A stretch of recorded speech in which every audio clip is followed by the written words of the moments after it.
통장이 왜 여기 없지? 분명 서랍에 넣어두었는데. 제삿날 새벽부터 전을 부치느라 부르튼 손가락으로 서랍을 뒤지던 은숙의 손이 텅 빈 공간에서 멈췄습니다. 혹시 모르니까 은행에 가봐야겠어. 불안한 예감을 애써 떨쳐내며 은행으로 달려간 은숙은 상담 직원의 얼굴이 점점 굳어지는 걸 보았습니다. 고객님 명의 계좌에서 4일 전에 전액 해지되었네요. 직원이 돌려준 CCTV 화면 속에는 경수와 정희가 환하게 웃으며 손을 맞잡고 있는 모습이 선명하게 담겨 있었어요. 본격적인 사연 시작 전에 여러분과 짧게 인사를 나누고 싶습니다. 댓글로 여러분이 계신 곳과 지금 무엇을 하고 계신지 남겨주세요. 여러분의 구독과 좋아요는 더 좋은 이야기를 들려드리는데 큰 힘이 됩니다. 아직 안 누르셨다면 한 번씩만 꼭 눌러주시고 오늘 준비한 감동적인 사연 시작해보겠습니다. 은숙의 손가락 끝이 부르트고 있었습니다. 뜨거운 기름이 튀어올라 손등에 빨간 점들을 찍어댔지만 그녀는 멈출 수가 없었어요. 오늘은 시아버지 제삿날이었으니까요. 동그랑땡 3개 더, 북어전 5개 더. 은숙은 중얼거리며 계란물을 묻힌 동그랑땡을 지글지글 끓는 기름에 조심스럽게 올려놓았습니다. 벽시계가 새벽 4시를 가리키고 있었어요. 제사상에 올릴 전을 준비하려면 이 시간에 일어나는 게 당연했습니다. 30년 동안 그렇게 해왔으니까요. 부엌 창문 너머로 겨울 새벽의 차가운 공기가 스며들었습니다. 은숙은 잠깐 프라이팬에서 손을 떼고 뻣뻣한 허리를 폈어요. 50대 중반의 몸은 예전 같지 않았습니다.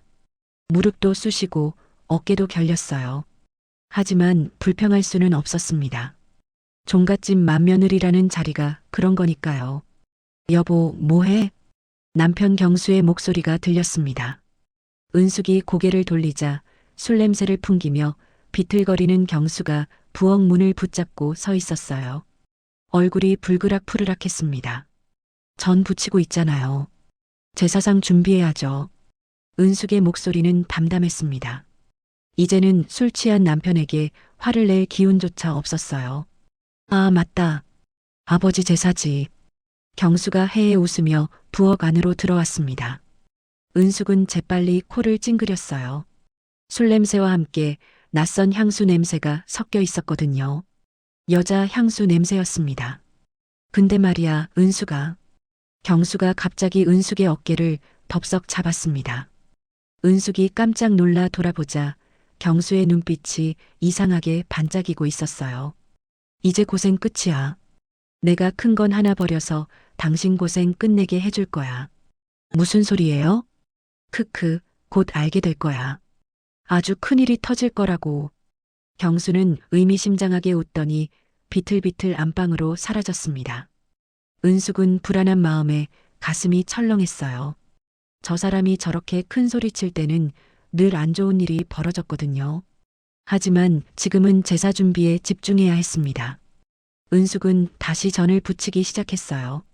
지글지글 기름 튀는 소리만이 새벽의 정적을 깼습니다.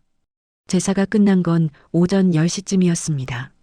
친척들이 모두 떠나고 은숙은 설거지를 하며 하품을 참았어요. 잠이 쏟아졌습니다. 하지만 집안일은 끝이 없었어요. 설거지를 마치고 제사 음식을 냉장고에 정리하고 거실을 청소하고 엄마, 나 회사 가. 아들이 정장 차림으로 현관을 나섰습니다. 은숙은 황급히 주방에서 나와 아들을 배웅했어요. 밥은 먹고 가니? 회사 근처에서 먹을게요. 엄마도 좀 쉬세요. 아들의 목소리에는 걱정이 묻어났습니다. 은숙은 괜찮다는 듯 손을 흔들었어요. 하지만 현관문이 닫히자마자 그녀의 얼굴에서 웃음이 사라졌습니다. 3일이 지났습니다. 은숙은 평소처럼 살림을 하다가 문득 통장 정리를 해야겠다는 생각이 들었어요. 요즘 경수의 행동이 수상했거든요. 술을 더 자주 마시고 늦게 들어오는 날이 많아졌습니다. 은숙은 안방 서랍을 열었습니다. 그리고 그 자리에서 얼어붙었어요. 없어. 통장이 없었습니다. 은숙 명의로 된 노후연금 통장과 30년 동안 몰래 모아온 비상금 통장이 사라진 거예요. 손이 부들부들 떨렸습니다. 이게 무슨 일이야? 은숙은 황급히 서랍을 뒤지기 시작했습니다. 옷장도 열어보고 책장도 뒤졌어요. 하지만 통장은 어디에도 없었습니다. 그녀의 가슴이 쿵쾅쿵쾅 뛰기 시작했어요. 여보, 여보. 은숙이 남편을 불렀지만 대답이 없었습니다. 경수는 아침 일찍 나갔다고 했어요. 은숙은 떨리는 손으로 휴대전화를 집어들었습니다. 경수에게 전화를 걸었지만 받지 않았어요. 은행에 가봐야겠어. 은숙은 외투를 걸치고 집을 나섰습니다. 마음이 급했어요. 혹시 통장을 어디 두고 잊은 건 아닐까 하는 희망이 조금 남아 있었거든요. 은행에 도착한 은숙은 창구 직원에게 급하게 말했습니다. 제 명의 통장 거래 내역 좀 확인해 주세요. 신분증 주세요. 직원이 은숙의 신분증을 받아 컴퓨터를 두드렸습니다. 잠시 후 직원의 표정이 미묘하게 변했어요. 고객님, 이 계좌는 4일 전에 전액 해지되었네요. 뭐라고요? 은숙의 얼굴에서 핏기가 싹 빠졌습니다. 전액 해지라니요. 그게 얼마였는데요? 3억 2천만 원이었습니다. 은숙은 그 자리에서 휘청거렸어요. 3억 2천만 원. 30년 동안 한 푼, 두 푼 모은 돈이었습니다. 시장에 갈 때마다 1,000원, 2,000원씩 아껴서 친정 어머니가 용돈으로 주신 돈을 고스란히 모아서 만든 노후 자금이었어요. 누가 찾아갔어요? 은숙의 목소리가 떨렸습니다. 고객님 본인이시고요. 보호자분과 함께 오셨더라고요. 보호자요? 제가 언제 은행에? 여기 CCTV 영상 있습니다. 확인하시겠어요? 직원이 모니터를 돌려 은숙에게 보여주었습니다. 화면에 나타난 건 은숙이 아니었어요. 아니, 정확히는 은숙처럼 보이는 여자였습니다. 모자를 깊이 눌러쓰고 마스크로 얼굴을 가렸지만 그 옆에 서 있는 남자는 분명했어요. 경수였습니다. 그리고 경수의 팔에 다정하게 팔짱을 끼고 있는 여자. 은숙은 그 여자가 누군지 단번에 알아봤어요. 정희. 은숙의 입술에서 떨리는 목소리가 흘러나왔습니다. 정희는 은숙의 30년 지기 친구였어요. 아이들 학교 학부모 모임에서 처음 만나 매주 수요일마다 함께 등산을 가던 단짝이었습니다. 힘들 때마다 서로 의지하고 기쁠 때마다 함께 웃던 친구였어요. 화면 속 정희가 경수를 올려다보며 방긋 웃었습니다. 경수도 정희의 어깨를 다정하게 감싸 안았어요. 두 사람은 은행을 나서며 손을 꼭 잡았습니다. 고객님, 괜찮으세요? 직원의 목소리가 멀리서 들려왔습니다. 은숙의 시야가 흐려졌어요. 귀에서 윙윙 소리가 났습니다. 고객님, 은숙의 몸이 휘청거렸습니다. 그리고 그대로 바닥으로 쓰러졌어요. 은숙이 정신을 차렸을 때는 병원이었습니다. 하얀 천장이 보였어요. 머리가 지끈지끈 아팠습니다. 엄마, 아들의 목소리가 들렸습니다. 은숙은 고개를 돌렸어요. 아들이 침대 옆에 앉아 걱정스러운 얼굴로 그녀를 내려다보고 있었습니다. 은행 직원분이 연락 주셔서 왔어요. 엄마, 무슨 일 있어요? 은숙은 입을 열려다가 다시 다물었습니다. 뭐라고 말해야 할까요? 내 아버지가 엄마 친구랑 바람났고 30년 모은 돈을 다 가지고 도망갔다고? 은숙의 눈에서 눈물이 주르르 흘러내렸어요. 엄마, 왜 울어요? 무슨 일이에요? 아무것도 아니야. 그냥 어지러워서 쓰러진 거야. 은숙은 거짓말을 했습니다. 아들에게 이런 추악한 진실을 말할 수가 없었어요. 병원에서 퇴원한 은숙은 집으로 돌아왔습니다. 경수는 집에 없었어요. 전화도 받지 않았습니다. 은숙은 멍하니 거실 소파에 앉아 있었어요. 해가 지고 밤이 되었습니다. 현관문이 열리는 소리가 들렸어요. 경수였습니다. 여보. 은숙이 일어서려는 순간 경수가 테이블 위에 서류 뭉치를 탁 던졌습니다. 이혼 서류였어요. 뭐예요, 이게? 은숙의 목소리가 떨렸습니다. 보면 모르나? 이혼하자는 거야. 경수의 목소리는 차가웠습니다. 은숙이 사랑했던 30년을 함께 산 남편의 목소리가 아니었어요. 당신 미쳤어요? 30년을 같이 살았는데. 30년? 그래, 30년 동안 당신은 뭐 했어? 집에서 밥이나 하고, 청소나 하고. 정의를 봐. 똑똑하고, 재테크도 잘하고, 투자 귀재라고. 경수가 비웃듯 말했습니다. 은숙의 가슴이 찢어지는 것 같았어요. 당신처럼 집구석에서 살림만 하는 여자가 뭘 알아? 정의는 달라. 나한테 새로운 세상을 보여줬어. 그래서 내 돈을 훔쳐간 거예요? 은숙의 목소리가 떨렸습니다. 경수가 코웃음을 쳤어요. 훔쳐? 부부 재산이잖아. 내가 쓸 권리 있어. 어차피 정의가 투자해서 10배로 불릴 거야. 30년을 모은 돈인데. 시끄러워. 이혼 서류에 도장 찍어. 안 그러면 법적으로 처리할 거야. 경수가 소리를 질렀습니다. 은숙은 그 자리에서 무너졌어요. 무릎이 꺾이고 주저앉았습니다. 왜 이래요? 은숙의 목소리는 거의 속삭임에 가까웠습니다. 30년 동안 종갓집 맏며느리로 살았어요.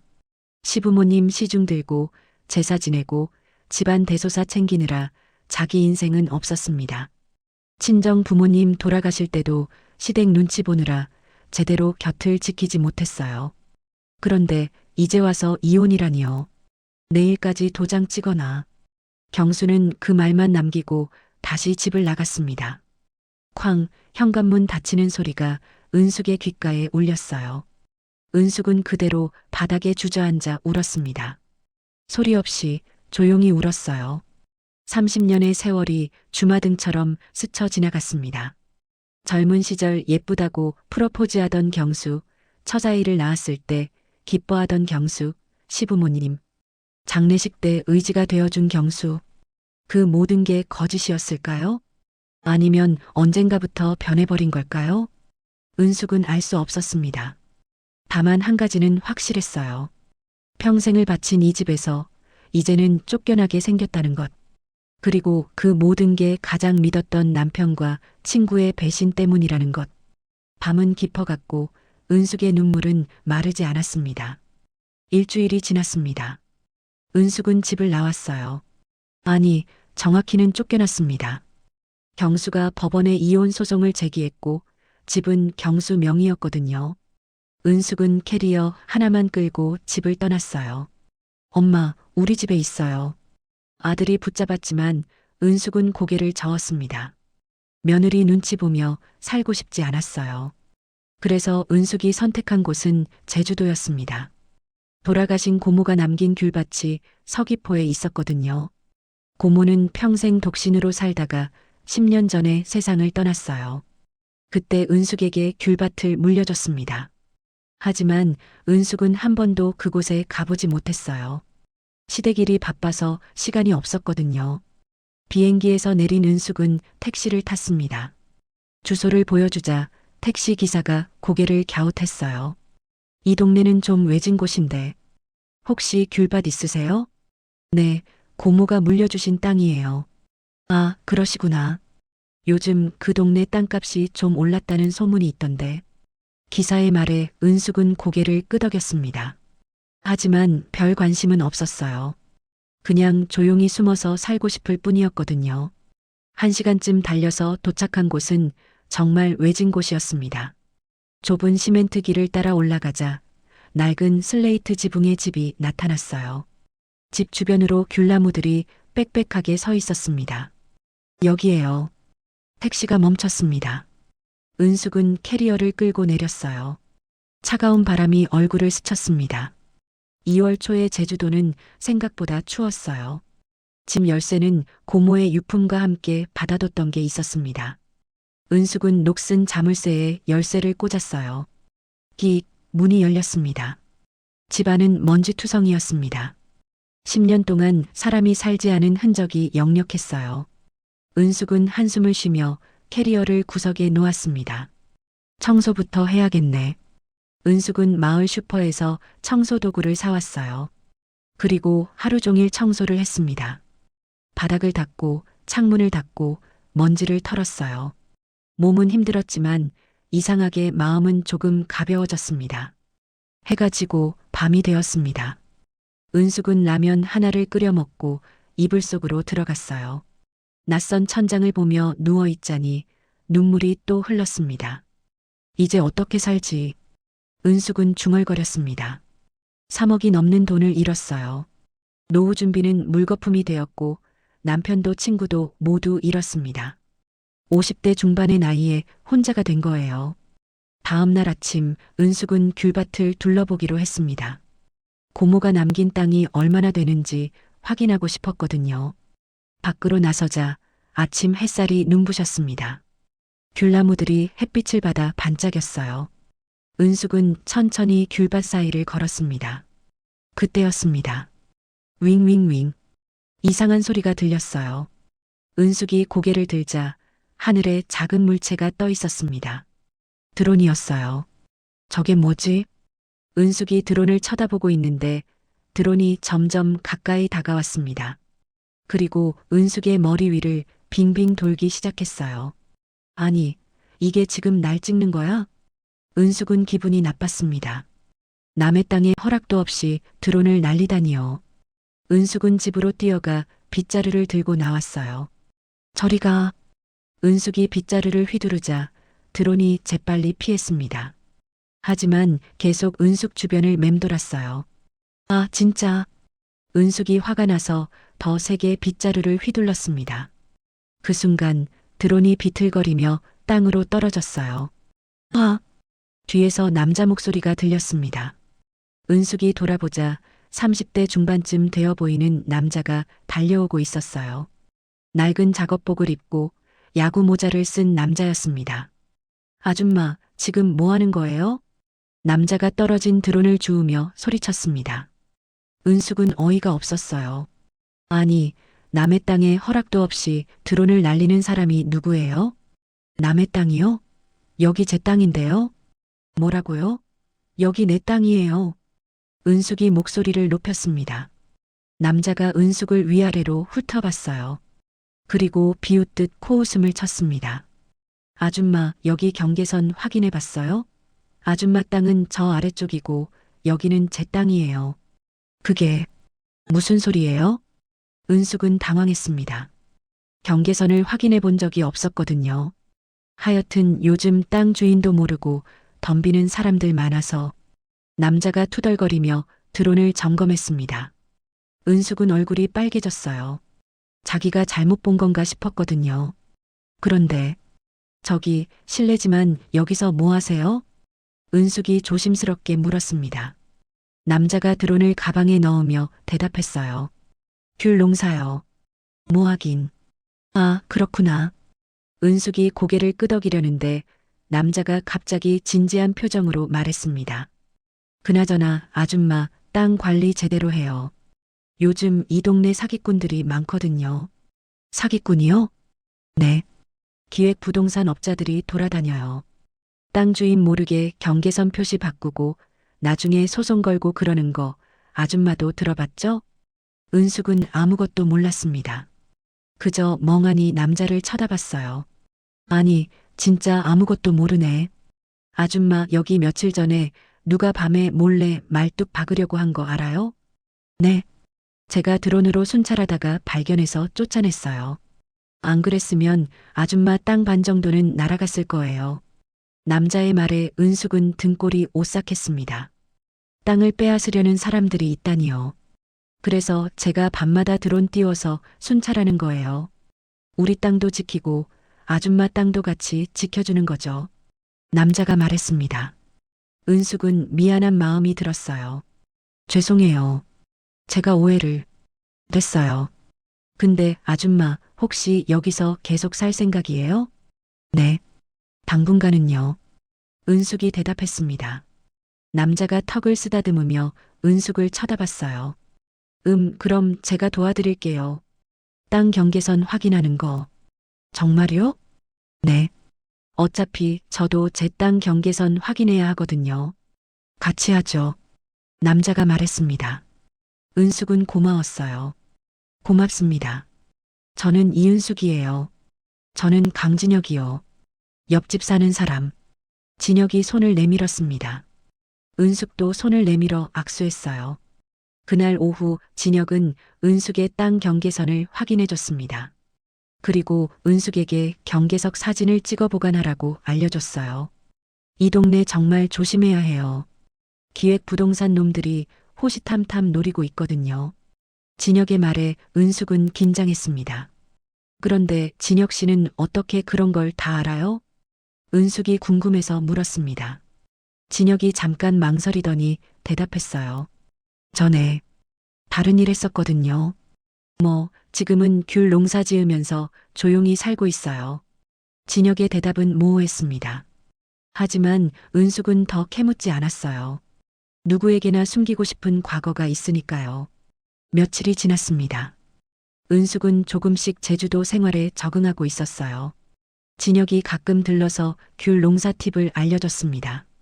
어느 날 은숙이 마을 슈퍼에 장을 보러 갔다가 이상한 남자들을 봤어요. 정장을 입은 남자 셋이 은숙의 귤밭 근처를 서성이고 있었거든요. 은숙은 불안한 마음에 진혁에게 전화했습니다. 진혁 씨, 우리 밭 근처에 이상한 사람들이 있어요. 지금요? 제가 바로 갈게요. 10분도 안 돼서 진혁의 낡은 트럭이 도착했습니다. 진혁이 내리더니 정장 입은 남자들에게 다가갔어요. 여기서 뭐 하세요? 진혁의 목소리는 차갑했습니다. 남자들이 어색하게 웃으며 명함을 내밀었어요. 저희는 부동산 컨설팅 회사인데요. 이 지역 토지 개발 관련해서 필요 없어요. 돌아가세요. 진혁이 단호하게 말했습니다. 남자들이 서로 눈치를 보더니 슬금슬금 떠났어요. 은숙은 진혁에게 다가갔습니다. 진혁 씨, 저 사람들이 기획 부동산 업자예요? 맞아요. 아줌마 땅 노리고 있는 거예요. 조심하세요. 진혁이 진지하게 말했습니다. 은숙은 걱정이 되었어요. 제가 뭘 어떻게 해야 하죠? 일단은 제가 지켜볼게요. 아줌마는 그냥 평소처럼 생활하세요. 진혁의 말에 은숙은 안도했습니다. 낯선 땅에서 혼자였다면 정말 막막했을 거예요. 그날 저녁 은숙은 집에서 저녁을 먹고 있었습니다. 그때 휴대전화가 울렸어요. 모르는 번호였습니다. 여보세요? 은숙 씨? 나 정희야. 정희의 목소리였습니다. 은숙의 손이 떨렸어요. 무슨 일로 전화했어? 은숙의 목소리는 차가웠습니다. 은숙아, 미안해. 나도 어쩔 수 없었어. 경수가 자꾸 끊을게. 은숙이 전화를 끊으려는데 정희가 급하게 말했어요. 잠깐. 은숙아, 나 경수랑 헤어졌어. 그 사람이 날 이용만 한 거였어. 돈도 다 날렸고. 은숙은 코웃음을 쳤습니다. 믿을 수 없었어요. 그래서 나한테 왜 전화한 거야? 미안하다고. 진짜 미안해. 정희의 목소리가 떨렸습니다. 하지만 은숙의 마음은 움직이지 않았어요. 이제 나한테 전화하지 마. 은숙이 전화를 끊었습니다. 손이 부들부들 떨렸어요. 배신의 아픔이 다시 밀려왔습니다. 은숙은 창문 밖을 바라봤습니다. 어둠 속에서 진혁의 집 창문에 불빛이 켜져 있었어요. 은숙은 작은 위안을 느꼈습니다. 적어도 여기에는 자기를 도와주는 사람이 있으니까요. 일주일 후 진혁이 은숙의 집 문을 두드렸습니다. 아줌마, 잠깐 나와보세요. 은숙이 문을 열자 진혁의 표정이 심각했어요. 무슨 일이에요? 아줌마 남편이랑 그 여자 제주도 왔어요. 진혁의 말에 은숙의 얼굴이 하얗게 질렸습니다. 가슴이 철렁 내려앉았어요. 뭐라고요? 어젯밤에 제주공항에서 목격됐어요. 지금 서귀포 쪽 호텔에 묵고 있고요. 어떻게 그걸? 은숙이 놀라서 묻자 진혁이 잠깐 머뭇거렸습니다. 제가 아는 사람한테 부탁해서 확인했어요. 그 사람들 아줌마 땅 알아보러 온 것 같아요. 은숙은 무릎에 힘이 풀렸습니다. 그들이 왜 여기까지 왔을까요? 이혼 서류도 보냈는데 대체 뭘 더 빼앗으려고 하는 걸까요? 앉으세요. 진혁이 은숙을 의자에 앉혔습니다. 그리고 물 한 잔을 건넸어요. 진정하세요. 제가 계획이 있어요. 계획이요? 은숙이 떨리는 목소리로 물었습니다. 진혁이 은숙을 똑바로 쳐다봤어요. 아줌마, 그 사람들한테 복수하고 싶지 않아요? 진혁의 질문에 은숙은 말문이 막혔습니다. 복수라니요. 생각해 본 적 없었어요. 아니, 생각하고 싶지 않았습니다. 복수 같은 건 자기와는 상관없는 일이라고 여겼거든요. 저는 그런 거 못해요. 은숙이 고개를 저었습니다. 진혁이 한숨을 쉬었어요. 아줌마, 저 사람들은 아줌마가 가만히 있으면 끝까지 물어뜯을 거예요. 땅까지 빼앗으려고 할 거라고요. 하지만 제 말 들어보세요. 저한테 좋은 생각이 있어요. 진혁이 진지하게 말했습니다. 은숙은 진혁의 눈을 쳐다봤어요. 그 눈빛에는 이상한 확신 같은 게 담겨 있었습니다.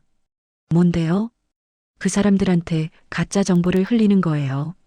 아줌마 땅이 곧 개발될 거라고요. 그럼 그 사람들이 욕심을 낼 거예요. 그래서요? 그 사람들이 가진 돈을 다 털어서 쓸모없는 땅을 사게 만드는 거죠. 그럼 아줌마가 빼앗긴 돈도 되찾고 복수도 하는 거예요. 진혁의 계획을 들은 은숙은 어리둥절했습니다. 그게 가능한 일일까요? 그런 게 되나요? 됩니다. 제가 도와드릴게요. 진혁이 단호하게 말했습니다. 은숙은 망설였어요. 하지만 생각해보니 화가 났습니다. 30년을 바친 세월, 한 푼, 두 푼 모은 돈을 빼앗긴 게 억울했어요. 좋아요. 해봅시다. 은숙이 입을 열었습니다. 진혁의 얼굴에 미소가 번졌어요. 다음 날 진혁이 큰 쇼핑백을 들고 왔습니다. 이게 뭐예요? 옷이요. 아줌마 입을 거. 진혁이 쇼핑백에서 고급스러운 정장을 꺼냈어요. 은숙은 눈이 휘둥그레졌습니다. 이게 얼마짜리예요? 너무 비싼 거 아니에요? 괜찮아요. 필요한 거니까요. 진혁이 말했습니다. 은숙은 정장을 만져봤어요. 부드러운 원단이 손끝에 닿았습니다. 살면서 이런 옷을 입어본 적이 없었어요. 그리고 이것도요. 진혁이 또 다른 봉투를 꺼냈습니다. 에르메스 로고가 박힌 가방이었어요. 이건 진짜 아니죠? 아니요, 진짜예요. 진혁의 대답에 은숙은 기절할 것 같았습니다. 어떻게 이런 걸? 제가 전에 하던 일이 있어서요. 뭐, 자세한 건 나중에 얘기하고 일단 입어보세요. 진혁이 재촉했습니다. 은숙은 떨리는 손으로 정장을 받아들었어요. 1시간 후 거울 앞에 선 은숙은 자기 자신을 알아볼 수 없었습니다. 네이비색 명품 수트를 입고 머리를 단정하게 올린 모습이 마치 다른 사람 같았어요. 와, 완전 달라 보이는데요? 진혁이 감탄했습니다. 은숙도 놀랐어요. 거울 속의 자기 모습이 낯설었습니다. 이제 말투 연습해야 해요. 진혁이 의자를 가져다 앉았습니다. 말투요? 네. 투자 전문가처럼 말하는 거 배워야죠. 그날부터 일주일 동안 진혁은 은숙에게 투자 용어를 가르쳤습니다.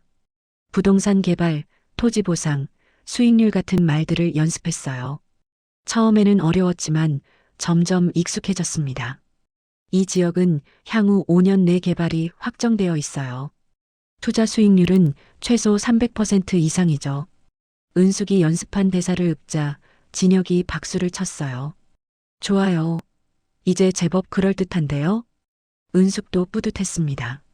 자기가 이런 걸 할 수 있을 줄은 몰랐거든요. 어느 날 저녁 진혁이 은숙을 자기 집으로 데려갔습니다. 여기 봐야 할 게 있어요. 진혁의 집은 낡은 귤 창고였어요. 하지만 안으로 들어가자 은숙은 깜짝 놀랐습니다. 이게 뭐예요? 창고 안에는 최첨단 컴퓨터 모니터가 6개나 걸려 있었어요. 각 모니터마다 다른 화면이 떠 있었습니다. 어떤 화면은 지도였고 어떤 화면은 숫자들이 빽빽하게 적혀 있었어요. 제가 전에 증권회사에서 일했거든요. 데이터 분석이 전문이에요. 진혁이 말했습니다. 은숙은 놀라서 진혁을 쳐다봤어요. 증권회사요? 네. 10년쯤 일하다가 그만뒀어요. 사람들 속이는 게 싫어져서요. 진혁의 목소리에 쓸쓸함이 묻어났습니다. 그래서 여기 와서 귤 농사 지으면서 조용히 살고 있었죠. 근데 아줌마 사연 듣고 보니 화가 나더라고요. 진혁이 모니터를 켰습니다.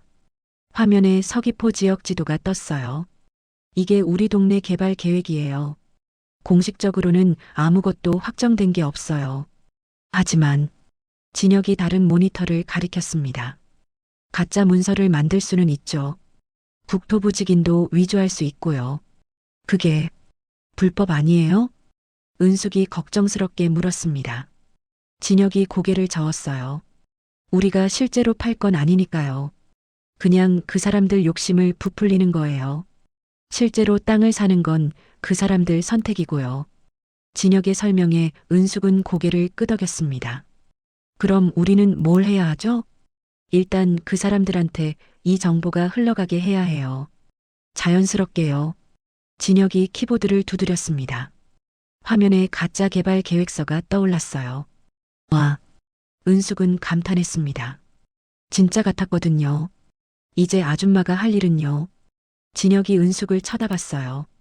그 사람들이 묵는 호텔 카페에 가는 거예요. 거기서 외국인이랑 만나서 큰 계약하는 척 연기하는 거죠. 외국인이요? 네, 제 친구가 도와줄 거예요. 영어 할 줄 알죠? 아니요, 전혀. 은숙이 손사래를 쳤습니다. 진혁이 웃었어요. 괜찮아요. 대본 외우면 돼요. 그리고 그 사람들은 아줌마가 영어 못하는 줄 알잖아요. 그러니까 더 충격적일 거예요. 진혁의 말에 은숙은 긴장했습니다.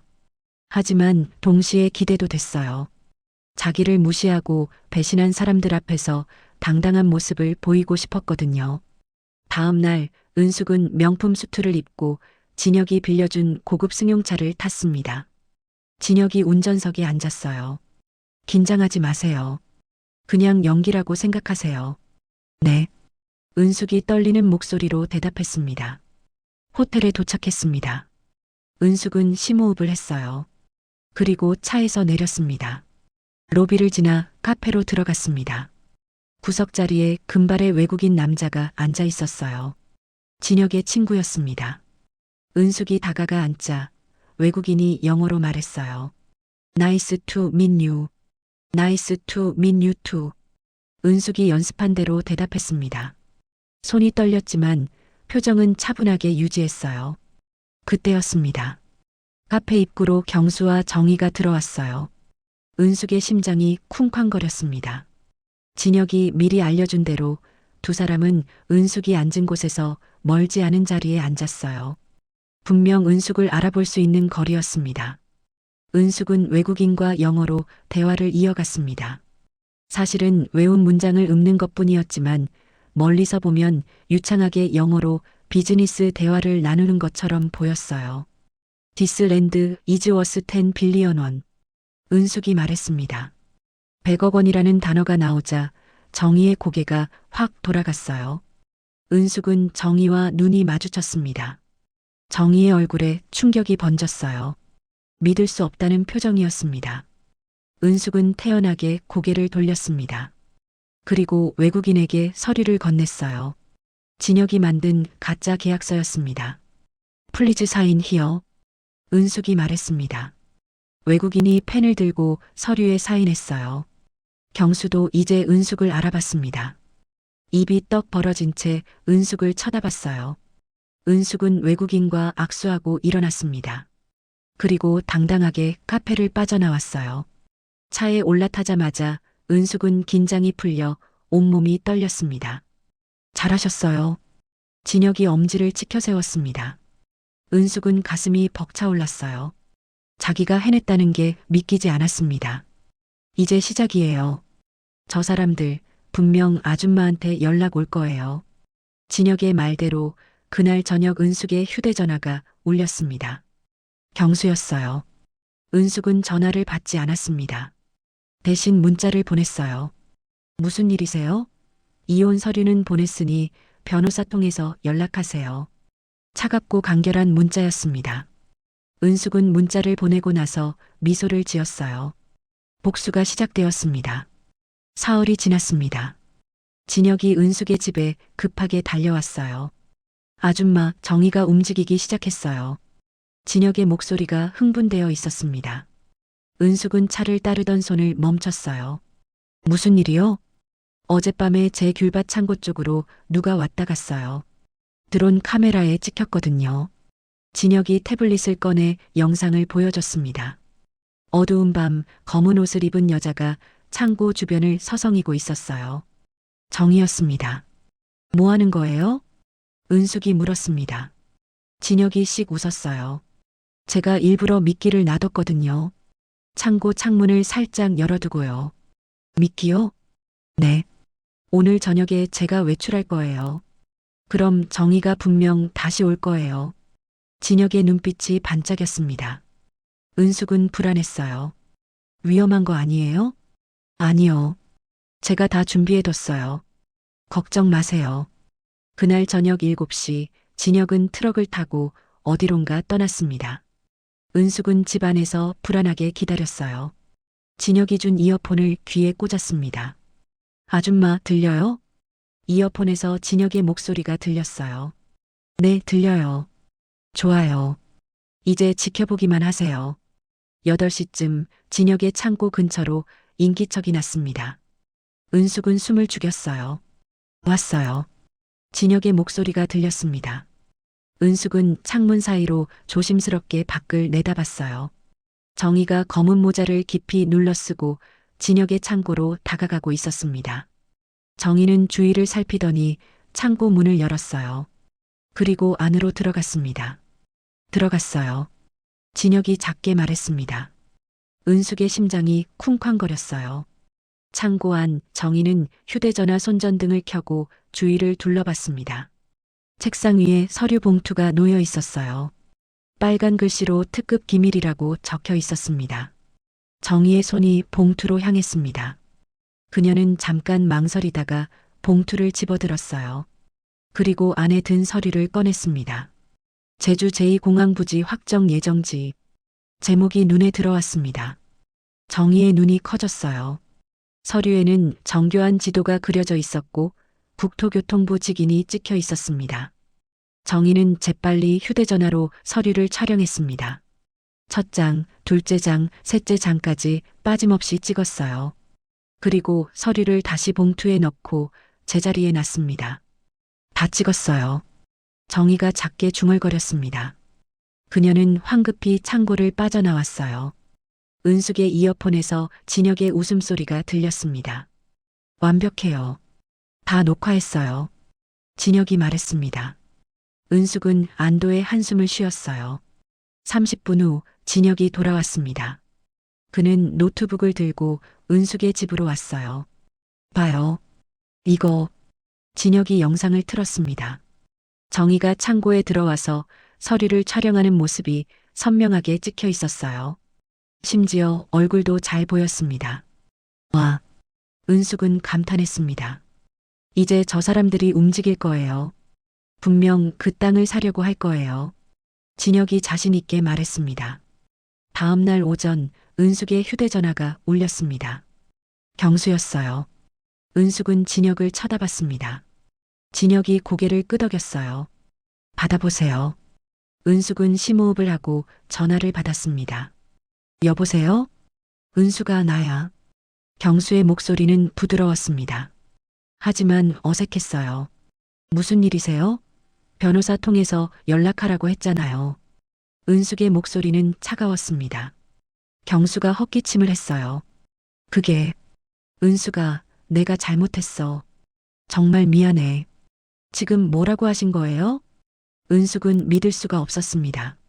내가 정신이 나갔었어. 정희한테 홀렸던 거야. 근데 이제 정신 차렸어. 다시 합치자. 경수의 목소리가 떨렸습니다. 은숙은 코웃음을 쳤어요. 갑자기 왜 그러세요? 은숙아, 우리 30년을 같이 살았잖아. 그 세월을 어떻게 버려? 내가 진짜 잘못했어. 경수가 애원했습니다. 은숙은 진혁을 쳐다봤어요. 진혁이 종이에 뭔가 적어서 보여줬습니다. 땅 얘기 꺼낼 거예요. 은숙은 고개를 끄덕이고 계속 전화를 받았습니다. 이혼 서류에 도장 찍으라고 하신 분이 왜 그러세요? 그건 내가 미쳤었어. 제발 한 번만 봐줘. 경수의 목소리가 간절했습니다. 하지만 은숙은 흔들리지 않았어요. 무슨 목적이 있으시죠? 은숙이 날카롭게 물었습니다. 경수가 당황하는 기색이 느껴졌어요. 목적이라니. 그냥 당신이랑 다시 살고 싶어서 그래. 거짓말 마세요. 당신 제주도 왔잖아요. 내 땅 때문에 온 거 아니에요? 은숙의 목소리에 힘이 들어갔습니다. 경수가 말문이 막혔어요.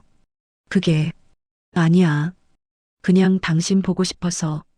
그만하세요. 이제 변호사랑 얘기하세요. 은숙이 전화를 끊었습니다. 손이 떨렸어요. 진혁이 은숙의 어깨를 토닥였습니다. 잘하셨어요. 그날 오후 정희가 은숙의 집 앞에 나타났습니다. 은숙은 창문으로 정희를 내다봤어요. 은숙아, 나 정희야. 문 좀 열어줘. 정희가 소리쳤습니다. 은숙은 문을 열지 않았어요. 진혁이 말했습니다. 나가서 만나보세요. 제가 녹음할게요. 은숙은 고개를 끄덕이고 밖으로 나갔습니다. 정희가 은숙을 보자마자 달려왔어요. 은숙아, 미안해. 정말 미안해. 정희의 눈에 눈물이 고였습니다. 하지만 은숙은 차갑게 정희를 쳐다봤어요. 무슨 일로 왔어?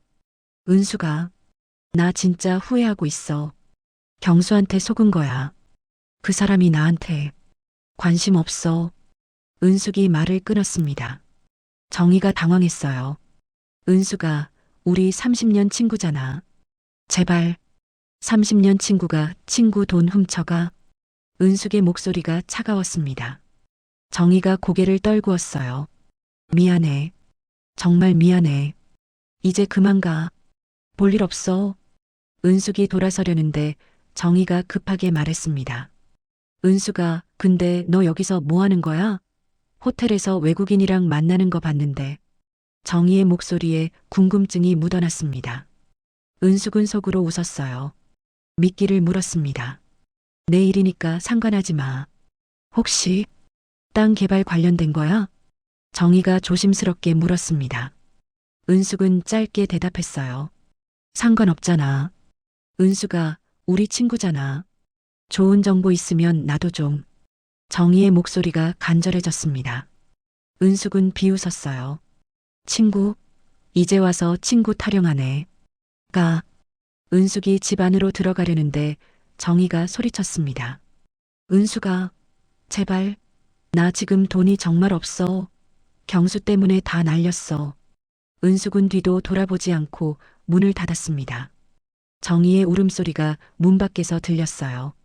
집 안으로 들어온 은숙은 주저앉았습니다. 가슴이 아팠어요. 아무리 배신한 사람이라도 30년 친구가 저렇게 무너지는 모습을 보니 마음이 편하지 않았습니다. 괜찮으세요? 진혁이 물었습니다. 은숙이 고개를 들었어요. 네, 괜찮아요. 잘하셨어요. 이제 저 사람들이 본격적으로 움직일 거예요. 진혁의 예상대로 그날 밤 경수에게서 문자가 왔습니다. 은숙아, 우리 냉정하게 재산 분할 얘기하자. 변호사 통해서 연락할게. 은숙은 문자를 보고 씁쓸하게 웃었습니다. 드디어 본색을 드러내네요. 진혁이 말했습니다. 이제 뭘 하죠? 기다리는 거예요. 저 사람들이 먼저 제안할 때까지요. 진혁이 노트북을 열었습니다. 화면에는 경수와 정희가 묵는 호텔 주변 지도가 떠 있었어요. 내일부터 저 사람들 움직임을 추적할 거예요. 누구를 만나는지, 뭘 알아보는지 다 파악할 거예요. 진혁의 목소리에 확신이 담겨 있었습니다. 은숙은 진혁을 믿었어요. 밤이 깊어갔습니다. 은숙은 침대에 누워 천장을 바라봤어요. 경수와 정희의 얼굴이 떠올랐습니다. 한때는 사랑했던 남편, 한때는 마음을 나눴던 친구. 그들이 이제는 복수의 대상이 되었어요. 은숙은 눈을 감았습니다. 마음 한구석이 아팠지만 멈출 수는 없었습니다. 그들이 먼저 시작한 일이니까요. 일주일이 흘렀습니다. 진혁이 은숙에게 보고를 했어요. 경수랑 정희가 부동산 중개소 4곳을 돌아다녔어요. 이 지역 땅값을 알아보는 것 같아요. 진혁이 태블릿으로 사진들을 보여줬습니다. 경수와 정희가 중개소에서 나오는 모습이 찍혀 있었어요. 그리고 어제는 은행에도 갔어요. 아마 대출 상담 받은 것 같아요. 은숙은 복잡한 심정이었습니다. 그들이 정말 땅을 사려고 움직이고 있었어요. 이제 어떻게 하죠? 조금만 더 기다려야 해요. 저 사람들이 직접 제안할 때까지요. 진혁이 말했습니다. 그날 오후 은숙의 휴대전화가 울렸습니다. 경수였어요. 은숙 씨, 변호사 통해서 연락드리려고 했는데 그 전에 직접 얘기하고 싶어서요. 경수의 목소리는 공손했습니다. 하지만 어딘가 계산적인 느낌이 났어요. 무슨 일이세요? 은숙이 차갑게 물었습니다. 재산 분할 건인데요. 제주도 땅 있잖아요. 그거 제가 사고 싶어요. 드디어 본색을 드러냈습니다. 은숙은 진혁을 쳐다봤어요. 진혁이 고개를 끄덕이며 엄지를 찍혀 세웠습니다. 왜요? 그 땅이 왜 필요하세요? 제가 제주도에서 새로 사업을 시작하려고요. 그래서 그 땅이 필요해요. 경수가 거짓말을 했습니다. 은숙은 코웃음을 쳤어요. 안 팔아요. 은숙 씨, 합리적으로 생각해봐요. 어차피 재산 분할하면 반은 제 거예요. 제가 시세대로 다 드릴게요. 시세요? 얼마인데요? 은숙이 물었습니다. 경수가 잠깐 뜸을 들이더니 대답했어요. 평당 50만 원 정도 하니까. 전체 2,000평이면 10억 정도 되죠. 10억? 은숙은 속으로 웃었습니다. 진혁이 조사한 바로는 그 땅의 실제 시세는 평당 20만 원 정도였거든요. 경수가 2배 넘게 부른 거였어요. 10억이요? 생각보다 적네요. 은숙이 시치미를 뗐습니다. 경수가 당황하는 기색이 느껴졌어요. 뭐가 적어요? 시세가 그래요. 제가 알아본 바로는 훨씬 비싼데요. 특히 요즘 개발 계획 때문에 땅값이 오르고 있다던데. 은숙이 던진 미끼에 경수가 움찔했습니다. 개발 계획이요? 그런 거 없는데요? 아니에요. 분명 들었어요. 제2공항 관련해서 뭐가 있다던데. 은숙이 말했습니다. 경수의 숨소리가 거칠어졌어요. 그건 소문일 뿐이에요. 확정된 거 아니에요. 그래요? 그럼 전 그냥 가지고 있을게요. 나중에 개발되면 더 비싸게 팔 수 있으니까. 은숙이 전화를 끊으려는데 경수가 급하게 말했습니다. 잠깐, 그럼 얼마면 팔 거예요? 은숙은 진혁이 적어준 종이를 받습니다. 30억이요. 30억이요? 경수가 소리쳤습니다. 네. 개발 계획 확정되면 그 이상 받을 수 있으니까요. 싫으면 안 사셔도 돼요. 은숙이 태연하게 말했습니다. 경수가 헛기침을 했어요. 생각해 볼게요. 전화가 끊겼습니다. 은숙은 휴대전화를 내려놓고 한숨을 쉬었어요. 잘하셨어요. 30억이면 저 사람들 가진 거 다 털어야 할 거예요. 진혁이 말했습니다. 정말 그렇게까지 할까요? 할 거예요. 욕심이 눈을 멀게 하거든요. 진혁의 예상대로 이틀 후 경수에게서 다시 연락이 왔습니다. 은숙 씨, 30억은 너무 비싸요. 25억 어때요? 안 돼요. 30억 아니면 안 팔아요. 은숙이 단호하게 말했습니다. 경수가 긴 한숨을 쉬었어요. 알았어요. 30억에 살게요. 대신 한 달 안에 계약하는 거예요. 좋아요. 은숙이 전화를 끊고 진혁을 받습니다. 30억을 어떻게 마련할까요? 지켜봅시다. 며칠 후 진혁이 긴급하게 은숙에게 연락했습니다. 아줌마, 큰일 났어요. 무슨 일이에요? 경수가 서울에 있는 집을 팔았어요. 그리고 가지고 있던 주식이랑 예금도 다 해지했고요. 진혁의 목소리가 심각했습니다. 그게 얼마나 돼요? 제가 파악한 바로는 약 20억 정도 될 거예요. 나머지 10억은. 진혁이 말을 멈췄습니다. 10억은 뭐예요? 사채업자한테 빌린 것 같아요. 은숙은 깜짝 놀랐습니다. 사채라니요. 사채요? 네. 어제 경수가 수상한 남자들 셋이랑 만났어요. 제가 확인해 보니 유명한 사채업자들이에요. 진혁이 사진을 보여줬습니다. 경수가 선글라스 낀 남자들과 카페에 앉아 있는 모습이었어요. 이거 위험한 거 아니에요? 은숙이 걱정스럽게 물었습니다.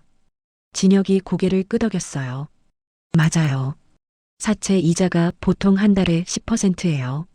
10억 빌리면 한 달에 1억씩 이자를 내야 해요. 은숙은 가슴이 철렁했습니다.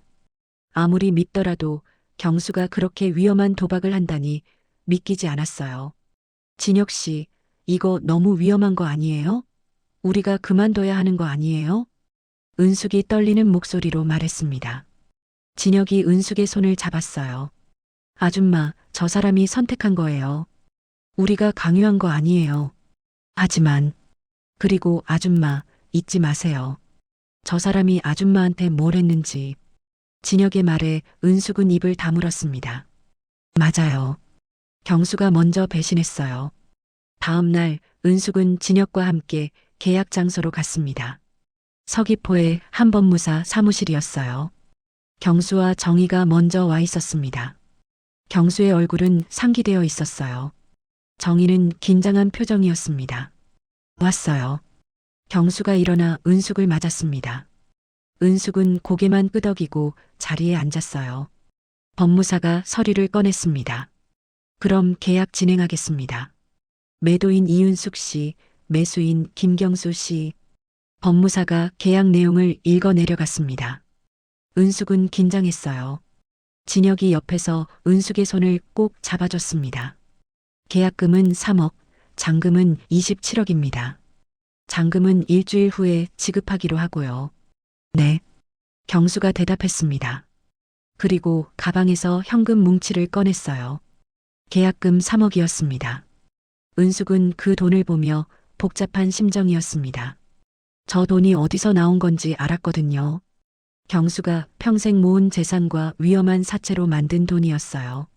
도장 찍으시면 됩니다. 법무사가 계약서를 내밀었습니다. 은숙은 떨리는 손으로 도장을 찍었어요. 경수도 도장을 찍었습니다. 계약이 끝났습니다. 일주일 후에 잔금 입금하겠습니다. 경수가 말했습니다. 은숙은 고개를 끄덕이고 자리에서 일어났어요.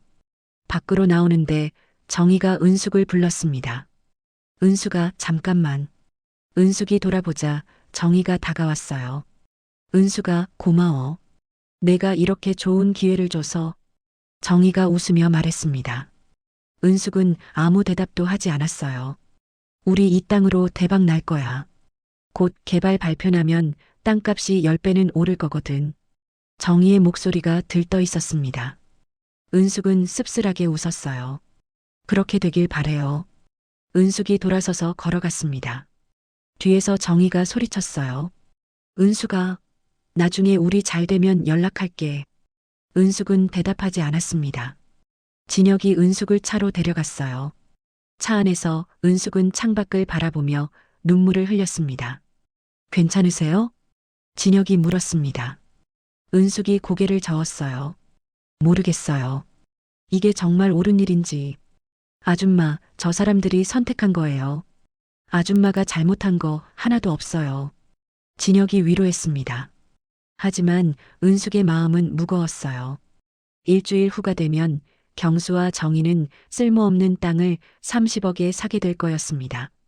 그리고 모든 재산을 잃게 되겠죠. 은숙은 눈을 감았습니다. 복수의 끝이 보이기 시작했어요. 하지만 왜 이렇게 마음이 편하지 않을까요? 은숙은 알 수 없었습니다.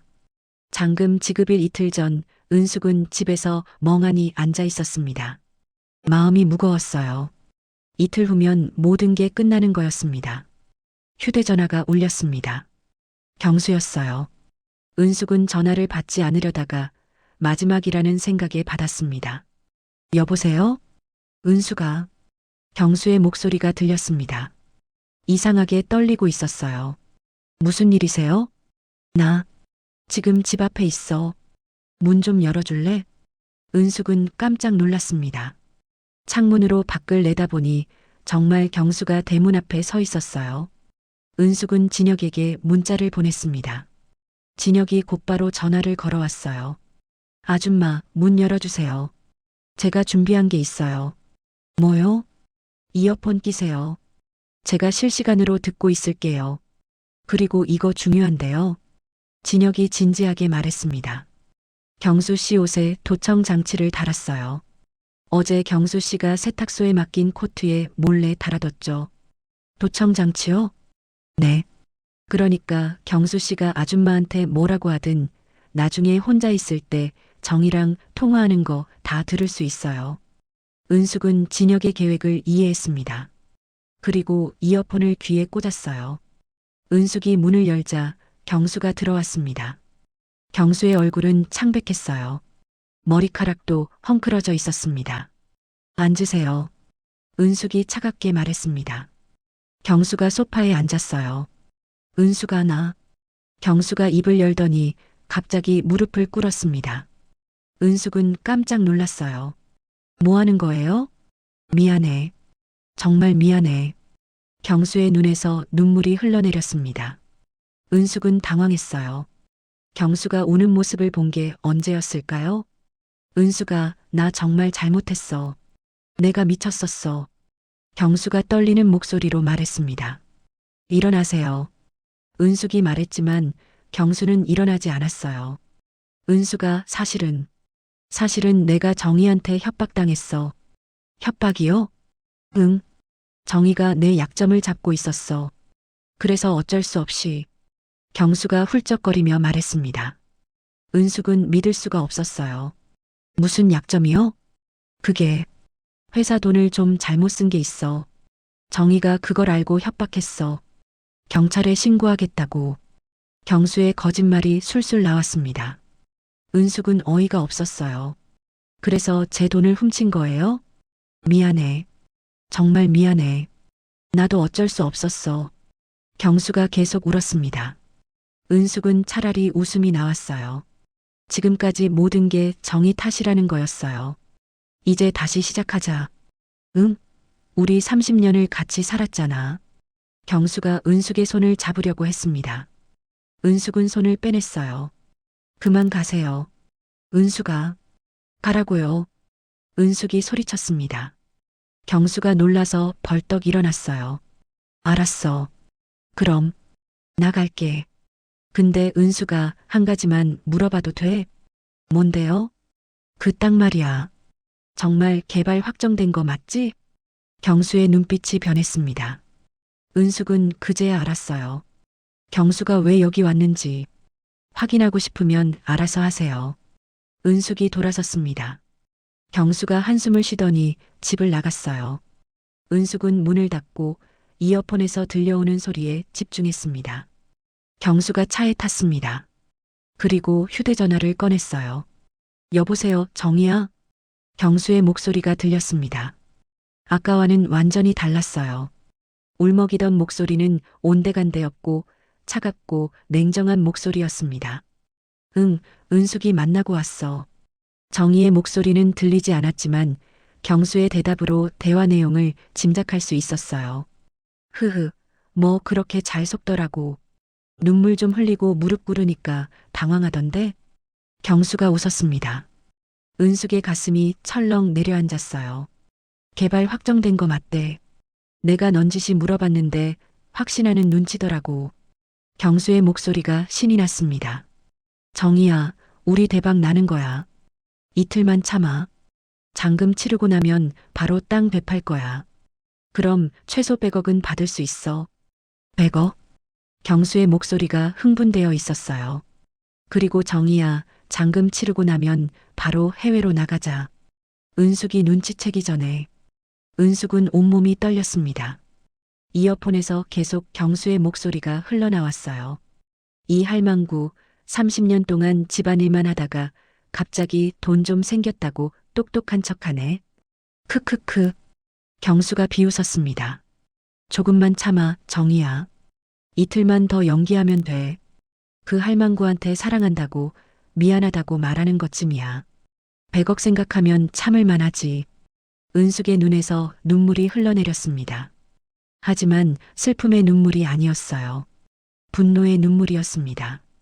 됐어. 그럼 이따 봐. 사랑해, 정희야. 경수가 전화를 끊었습니다. 차 시동 거는 소리가 들리더니 멀어졌어요. 은숙은 이어폰을 빼고 소파에 주저앉았습니다. 손이 부들부들 떨렸어요. 10분 후 진혁이 달려왔습니다. 아줌마 괜찮으세요? 진혁이 은숙의 어깨를 붙잡았습니다. 은숙은 고개를 들었어요. 얼굴에는 눈물 자국이 있었지만 눈빛은 차갑게 빛나고 있었습니다. 녹음했죠? 네, 다 녹음했어요. 진혁이 녹음기를 보여줬습니다. 좋아요. 은숙이 입가에 미소를 지었습니다. 하지만 그 미소는 서늘했어요. 진혁 씨, 이제 마지막 준비예요. 무슨 준비요? 경찰 부르는 거요. 그리고 은숙이 잠깐 말을 멈췄습니다. 제가 직접 그 사람들 앞에서 모든 걸 밝힐 거예요. 은숙의 목소리는 단호했습니다. 진혁이 놀란 얼굴로 은숙을 쳐다봤어요. 직접요? 네. 제가 직접 봐야겠어요. 그 사람들이 무너지는 모습을. 은숙이 일어났습니다. 그리고 창밖을 바라봤어요. 30년 동안 참고 살았어요. 시댁 눈치 보고 남편 눈치 보고 제 감정은 꾹꾹 눌러 담고 살았죠. 은숙의 목소리가 떨렸습니다. 근데 이제는 안 참을 거예요. 제가 얼마나 분노하고 있는지, 얼마나 배신감을 느끼는지 그 사람들 앞에서 다 보여줄 거예요. 진혁은 은숙의 변화를 느꼈습니다. 처음 만났을 때의 은숙은 사라졌어요. 지금 눈앞에 있는 사람은 강한 여자였습니다. 알겠어요. 제가 도와드릴게요. 진혁이 말했습니다. 그날 밤 은숙은 경수가 보낸 문자를 받습니다. 은숙아, 오늘 와줘서 고마워. 나 진심이었어. 우리 다시 시작하자. 은숙은 문자를 보며 씁쓸하게 웃었습니다.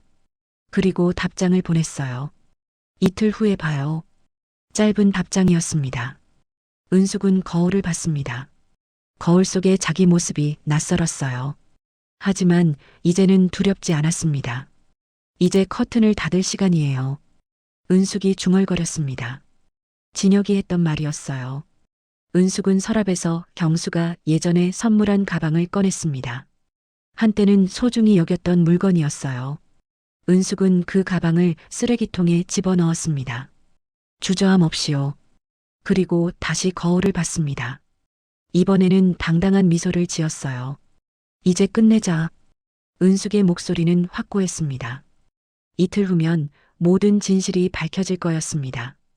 경수와 정희는 자기들이 산 땅이 쓸모없는 맹지라는 걸 알게 되겠죠. 그리고 모든 재산을 잃게 될 거였어요. 은숙은 창밖을 바라봤습니다. 밤하늘에 별이 반짝이고 있었어요. 복수의 끝이 보였습니다. 그리고 은숙은 더 이상 망설이지 않았어요. 이제 정의를 실현할 시간이었습니다. 장금 지급일 아침이 밝았습니다. 은숙은 새벽 5시에 일어났어요. 잠을 잘 수가 없었거든요. 거울 앞에 섰습니다. 진혁이 준비해준 고급 수트를 입었어요. 머리는 단정하게 올렸습니다. 화장도 했어요. 50대 중반의 나이지만 거울 속 은숙은 당당해 보였습니다. 준비됐어요? 진혁이 문을 두드렸습니다. 은숙이 문을 열자 진혁도 정장 차림이었어요. 검은색 턱시도를 입고 있었습니다. 와, 완전 다른 사람 같은데요? 은숙이 놀라서 말했습니다. 진혁이 멋쩍게 웃었어요. 오늘은 특별한 날이니까요. 경찰은 연락했어요? 네, 10시에 도착한다고 했어요. 경제팀 형사 3명이 온대요. 진혁이 대답했습니다. 은숙은 고개를 끄덕였어요. 그리고 이거. 진혁이 서류 봉투를 꺼냈습니다. 경수 씨 인감 도용 증거, 횡령 증거, 도청 녹음 파일 다 정리했어요. 이거면 충분해요. 은숙은 서류를 받아들었습니다. 손이 떨렸어요. 긴장되었습니다. 아줌마 괜찮으세요? 네, 괜찮아요. 은숙이 대답했지만 목소리는 떨렸습니다. 오전 9시 법무사 사무실에 도착했습니다. 경수와 정희가 먼저 와 있었어요.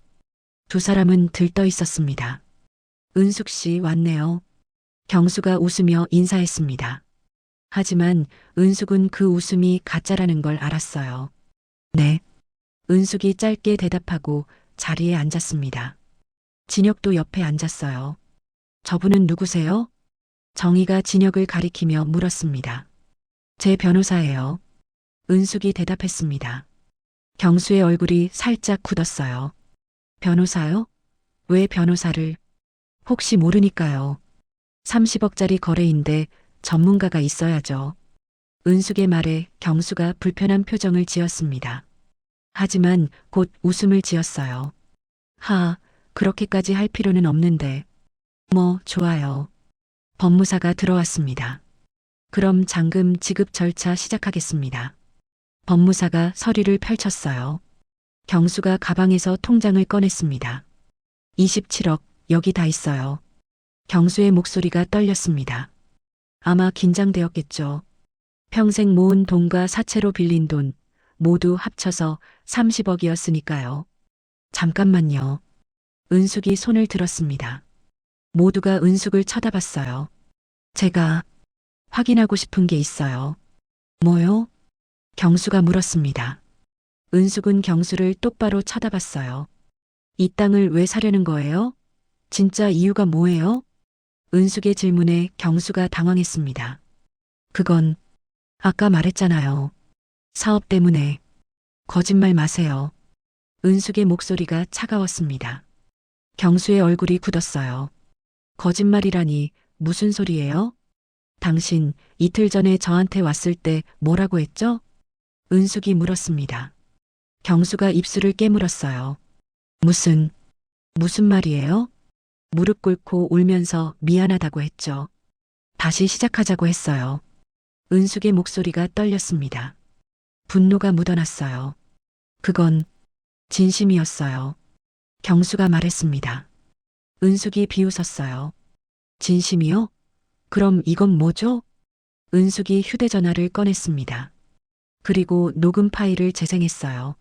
조금만 참아, 정희야. 이틀만 더 연기하면 돼. 그 할망구한테 사랑한다고, 미안하다고 말하는 것쯤이야. 경수의 목소리가 사무실에 울려 퍼졌습니다. 경수의 얼굴이 새하얗게 변했어요. 이 할망구 30년 동안 집안일만 하다가 갑자기 돈 좀 생겼다고 똑똑한 척하네. 크크크. 녹음이 계속 재생되었습니다. 정희도 얼굴이 창백해졌어요. 이게 어떻게... 경수가 말을 더듬었습니다. 은숙이 휴대전화를 내려놨어요. 도청이요. 당신 코트에 장치를 달았거든요. 진혁이 대답했습니다. 경수가 진혁을 노려봤어요. 당신이 한 거예요? 네. 제가 했어요. 진혁이 태연하게 말했습니다. 이건 불법이에요. 불법 도청이라고요. 경수가 소리쳤습니다. 그때 사무실 문이 열렸어요. 경찰 3명이 들어왔습니다. 정장을 입은 형사들이었어요. 김경수 씨죠? 경제범죄 전담팀입니다. 형사 한 명이 배지를 보여줬습니다. 경수가 벌떡 일어났어요. 뭐예요? 왜 경찰이? 김경수 씨 배우자 명의 인감 도용 및 재산 횡령 혐의로 조사받으셔야겠습니다. 형사가 말했습니다. 경수의 다리에 힘이 풀렸어요. 아니에요. 나는 아무것도. 그리고 박정혜 씨도 공범 혐의가 있습니다. 형사가 정희를 쳐다봤습니다. 정희가 울음을 터뜨렸어요. 으악. 정희가 은숙에게 달려들었습니다. 은숙아, 제발, 우리 30년 친구잖아. 정희가 은숙의 옷을 붙잡았어요. 은숙은 정희를 밀어냈습니다. 친구가 친구 인생을 망쳐요? 은숙의 목소리는 차가웠습니다. 그때 밖에서 차 소리가 들렸습니다. 은숙이 창문으로 내다보니 검은색 벤츠 5대가 먼지를 일으키며 도착하고 있었어요. 저건 뭐예요? 경수가 떨리는 목소리로 물었습니다. 사채업자들이요. 진혁이 태연하게 말했습니다. 제가 연락했거든요. 경수 씨가 사기당했다고요. 경수의 얼굴이 흑빛이 되었습니다. 사기라니. 무슨 소리예요? 이 땅이요. 은숙이 서류를 꺼냈습니다. 영구 보전 구역이에요. 절대 개발 불가 지역이죠. 제2공항 개발 계획 같은 건 처음부터 없었어요. 은숙이 서류를 경수 앞에 던졌습니다. 경수가 서류를 집어들고 있더니 그 자리에 주저앉았어요. 안 돼. 안 돼. 경수가 중얼거렸습니다. 사채업자들이 사무실로 들어왔습니다. 선글라스를 낀 남자들이었어요. 김경수 씨 맞죠? 네. 네. 경수가 떨리는 목소리로 대답했습니다. 우리 돈 10억 언제 갚을 건가요? 이자만 벌써 1억이 넘었는데. 사채업자가 차갑게 말했습니다. 경수가 울음을 터뜨렸어요. 제발, 제발 시간을 좀. 시간요? 땅 팔아서 갚는다고 하셨잖아요. 근데 그 땅이 휴지 조각이라고요? 사채업자가 비웃었습니다. 안 돼요. 안 돼. 경수가 소리쳤습니다. 형사가 경수의 팔을 잡았어요. 일단 서해 가시죠. 거기서 조사받으셔야 합니다. 나요. 나요. 경수가 발버둥 쳤지만 소용없었습니다. 수갑이 채워졌어요. 정희도 수갑을 찼습니다. 두 사람은 울부짖으며 끌려나갔어요. 사무실이 조용해졌습니다. 은숙은 창밖을 바라봤어요. 경찰차에 실려가는 경수와 정희의 모습이 보였습니다. 아줌마 괜찮으세요? 진혁이 물었습니다. 은숙은 고개를 끄덕였어요. 네, 괜찮아요. 하지만 은숙의 눈에는 눈물이 고여 있었습니다. 슬픔의 눈물인지 후련함의 눈물인지 은숙도 알 수 없었어요. 집에 가요. 은숙이 말했습니다. 진혁이 은숙의 어깨를 토닥였어요. 수고하셨어요. 진혁의 말에 은숙은 작게 웃었습니다. 밖으로 나오니 제주의 햇살이 눈부셨습니다. 바람이 불어왔어요. 귤꽃 향기가 났습니다. 은숙은 하늘을 올려다봤습니다. 파란 하늘이 펼쳐져 있었어요. 끝났네요.